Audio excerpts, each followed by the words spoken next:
So because Marvel has yet to release the Spider-Man No Way Home trailer, and I've done 9 out of the last 10 videos on this channel purely based on Marvel, with the exception of one video being Disney's Cruella, I wanted to go back to one of my favorite topics, which is DC, and how they can be saved in the live-action universe by 2 characters.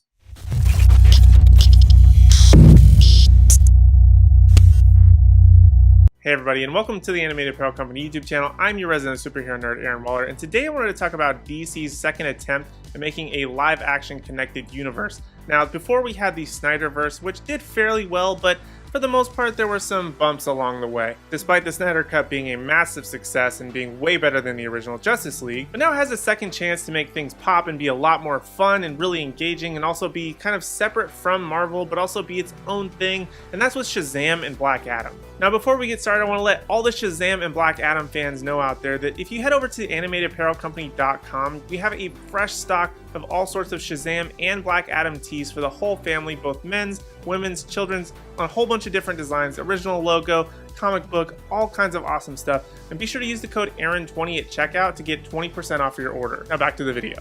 Both Shazam, Fury of the Gods, and Black Adam are filming, and several teases of costumes during filming have been released. Shazam has even been confirmed with set photos of star Zachary Levi wearing an updated suit, which you can see here.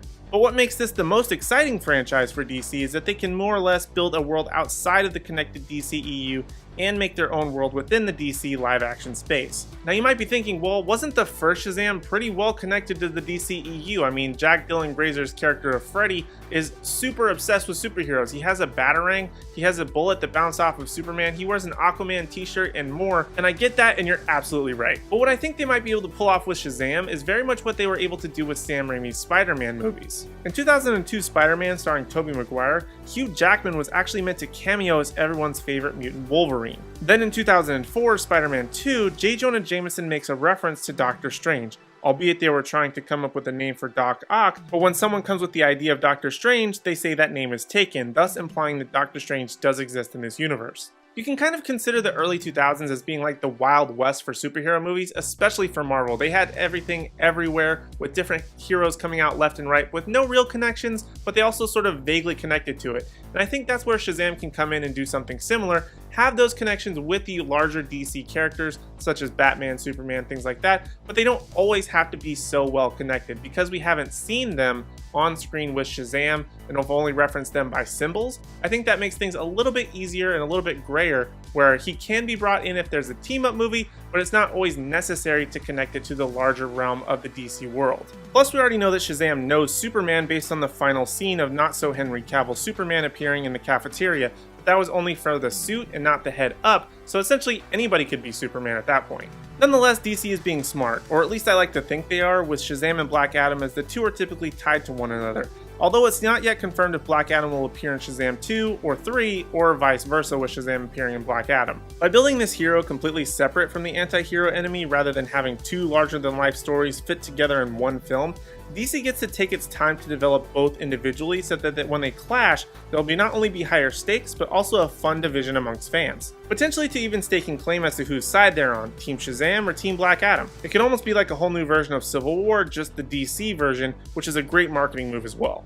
I also think that Shazam especially leaves the most room for DC to have fun because he's just a kid and they have it stuck in their mind that dark and gritty works best for DC. And although that may be mildly true, Shazam gives a break from the dark and gritty and just allows fans to see a superhero have fun and not have the weight of the world on their shoulders and brood constantly, but still be able to do those heroic acts. Black Adam, on the other hand, will likely fill the gap of dark and gritty that the first Shazam movie didn't do so well.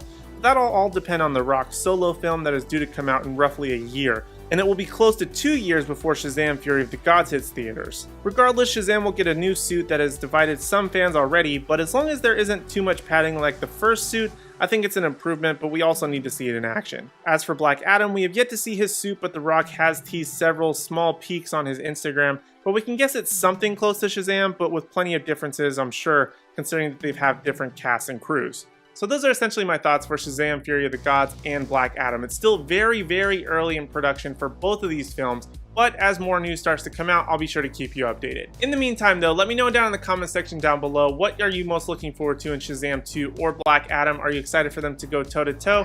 What one is your favorite character? If you have to pick a side right now, let me know in the comment section. And while you're down there, be sure to hit like, subscribe, and ring the bell notification so you miss on any future videos from me or the rest of the AAC team, especially as Joey and I gear up to do a live stream watch party every single Thursday at 5 Central, 6 Eastern, where we're going to be talking and watching Loki every single week for the next 6 weeks, and that's really exciting. I can't wait to do that. But other than that, thank you guys so much for watching. We really do appreciate it, and we hope to see you in the next video.